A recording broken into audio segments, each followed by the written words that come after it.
kaki.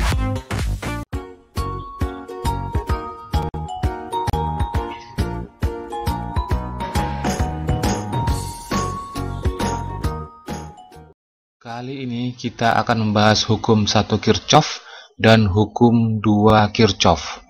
Hukum 1 Kirchhoff menyatakan pada rangkaian listrik yang bercabang, jumlah kuat arus yang masuk pada suatu cabang sama dengan jumlah kuat arus yang keluar dari cabang itu. Dirumuskan dengan sigma I masuk sama dengan sigma I keluar. Kita lihat pada soal berikut ini, ada percabangan, ini percabangannya. Nah, menurut hukum 1 Kirchhoff, arus yang masuk sama dengan arus yang keluar. Yang mana yang masuk? Lihat dari tanda panahnya. Jadi I1-nya ini masuk, tanda panahnya menuju ke percabangan ini.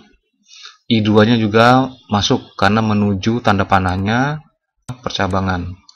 Sedangkan yang keluar adalah I3 dan I4 karena dia menjauhi percabangan. Soalnya I1-nya 4 ampere, I3-nya 1,5 ampere, dan I4-nya 7,5 ampere. Hitunglah I2-nya, yang ditanya I2-nya. Jadi kita jawab, arus masuk sama dengan arus yang keluar. Yang masuk tadi I1 tambah I2, yang keluar tadi I3 dan I4. Jadi bisa kita masukkan I2 sama dengan I3 tambah I4 dikurang I1. I3-nya 1,5 ampere, I4-nya 7,5 ampere, dijumlahkan jadi 9, I1-nya 4 ampere, jadi 9 ampere dikurang 4 ampere, jawabannya I2 sama dengan 5 ampere. Kita lihat contoh soal untuk hukum 1 Kirchhoff. Seperti pada gambar ini yang ditanyakan, tentukan besar I dan kemana arahnya. Dari gambar ini titik percabangan. Lihat tanda panahnya yang 2 ampere ini menunjukkan mengarah ke percabangan. Berarti ini yang dikatakan arus masuk. Yang 2 ampere yang ini yang dikatakan tanda panahnya menuju keluar. I1-nya 1 ampernya juga keluar, 2 ampere yang di sini juga keluar. Pertanyaannya I-nya ini berapa dan kemana arahnya. Sekarang kita tulis jawabnya.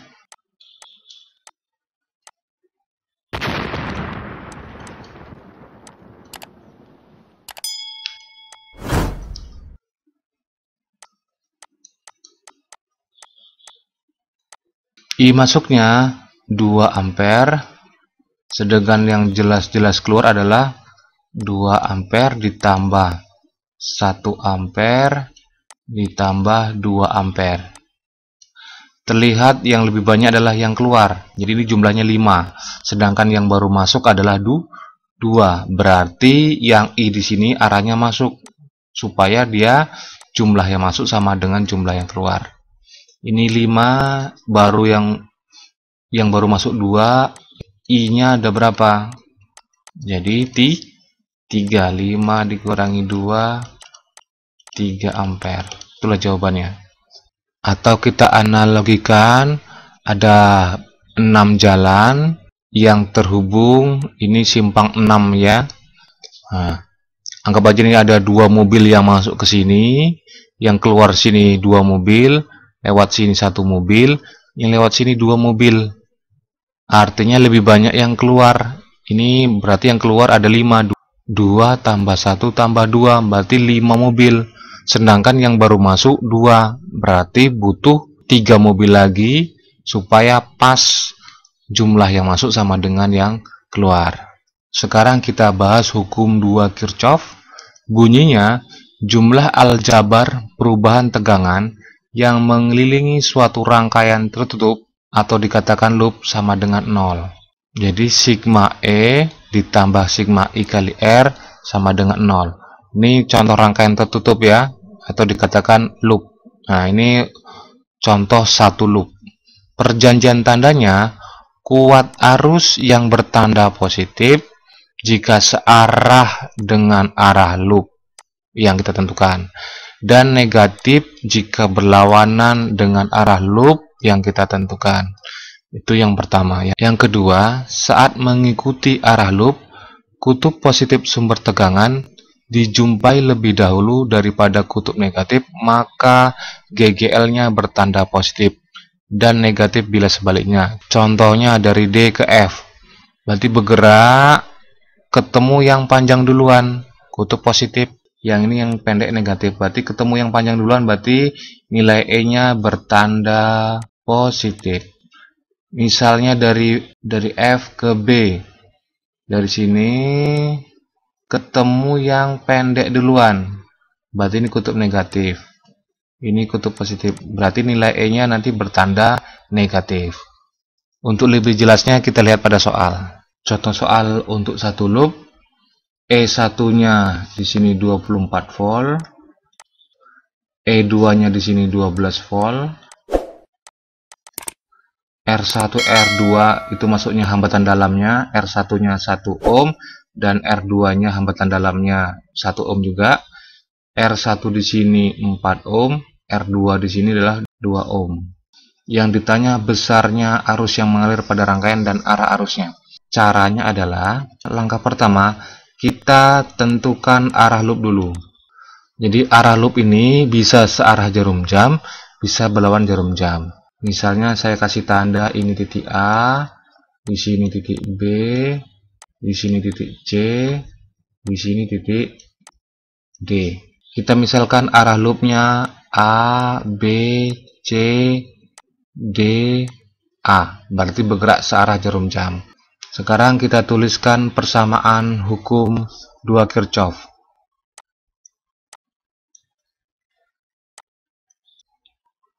Untuk E-nya, kita bergerak dari A ya. Dari sini ketemu yang panjang duluan. Kakinya yang panjang berarti dianggap positif tadi. Berarti nilainya adalah 24. E1-nya kan 24 volt. Bergerak lagi dari B ke C. Nah, ke D. Ini ketemu yang pendek duluan. Berarti nilainya negatif. Berarti min 12.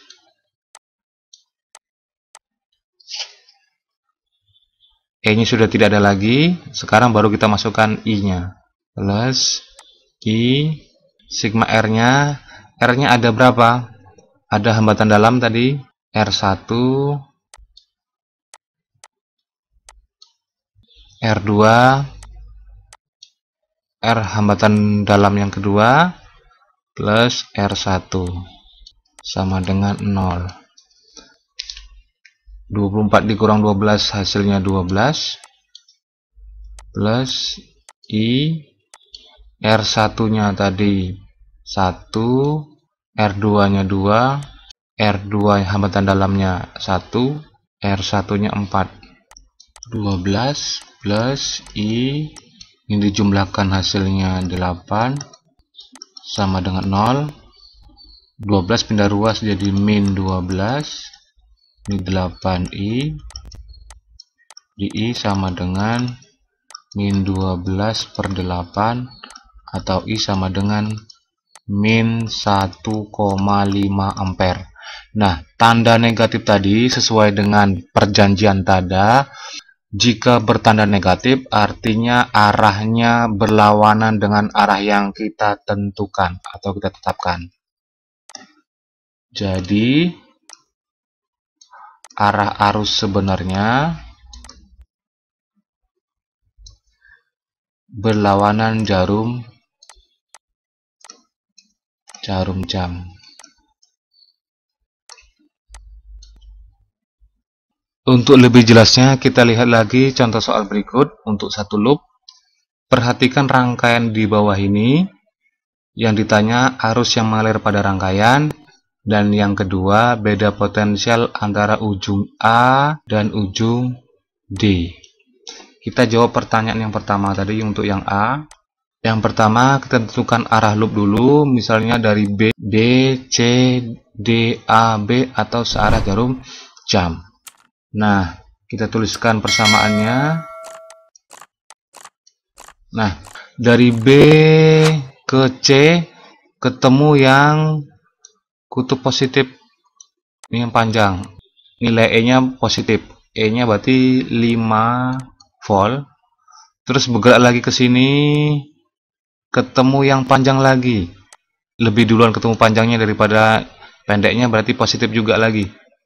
Positif 3 volt plus arusnya yang ditanyakan. Hambatannya kita jumlahkan hambatannya, karena ini rangkaian seri kan. 6 tambah 7 ohm tambah 3 ohm sama dengan 0. Berarti ini jumlahnya 5 tambah 3 8 plus I 16 ohm sama dengan 0.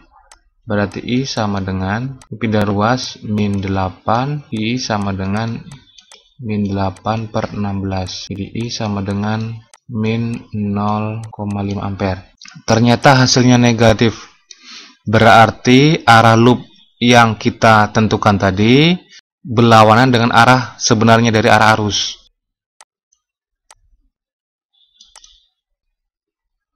Jadi arah arusnya berlawanan dengan jarum jam. Sekarang kita jawab yang B. Beda potensial antara ujung A dan D. Ini yang dikatakan sebagai tegangan jepit. Saya lambangkan VAD. Nah, untuk VAD ini bisa lewat jalur atas dari A ke B ke C ke D, atau bisa juga lewat jalur bawah dari A langsung ke D. Kita coba kedua-duanya, nanti hasilnya akan sama. Kita misalkan bergerak dari A ke D. Rumusnya tetap sama ya, sigma E ditambah sigma I kali R. Sigma E nya ini bergerak dari A ke D, ketemu yang pendek duluan, berarti dikatakan E nya negatif, berarti min 3 plus sigma I. Ya, tadi arusnya dapatnya 0,5. Di jawaban kita yang bagian A tadi, arah arusnya berlawan jarum jam dari B ke A ke D ke C ke A. Berarti dari A ke D ini sesuai dengan arah arus. Jadi I nya positif 0,5. Hambatannya dari A ke D lewat jalur bawah itu tuh 7 hambatannya, sama dengan jawabannya 0,5 volt. Ini tadi contoh yang bergerak dari A ke D lewat jalur bawah. Sekarang kita buktikan sama nggak kalau misalnya tegangan jepitnya antara A dengan D itu lewat jalur atas. Gitu ya. Kita coba, rumusnya masih sama. Sigma E plus sigma I kali R. Ingat, sekarang kita lewat atas ya. Dari A ke B ketemu yang panjang duluan. Berarti nilai E nya positif 5. Sampai ke sini, sampai ke D, berarti cuman E nya cuma 1 ya. Sampai ke D saja. Nah, plus I nya, jawaban yang A tadi, arah arusnya berlawanan jarum jam. Sedangkan kalau kita mau mencari VAD lewat atas dari A ke B ke C ke D searah jarum jam, berarti kan berlawan arah. Jadi arusnya negatif, min 0,5. Ya, lihat perbedaannya dengan yang jawaban tadi, dengan yang pertama tadi. R-nya kita jumlahkan 3 ditambah 6. Karena dari A ke B itu ada 3 ohm, ke sininya 6 ohm, berarti totalnya 3 tambah 6 9. Jadi 5 dikurang 4,5, 0,5. Ya, lihat ya. Lihat. Hasilnya akan sama meskipun dengan cara yang berbeda. Jadi boleh kita lewat bagian atas ini, dari A ke B ke C ke D, ini jawabannya. Atau boleh juga lewat A langsung ke D lewat bawah, A ke D lewat ini juga. Hasilnya akan tetap sama. Nah, ini bisa kalian coba di rumah. Masih rangkaian satu loop. Pertanyaannya, hitunglah arus yang mengalir pada rangkaian tersebut pada gambar di bawah ini. Yang B, beda potensial antara titik B dan C. Jadi untuk pertanyaan yang B, bisa dari B ke A ke D ke C, atau langsung dari B ke C langsung lewat jalur ini. Nanti suatu saat akan kita bahas soal-soal ini ya.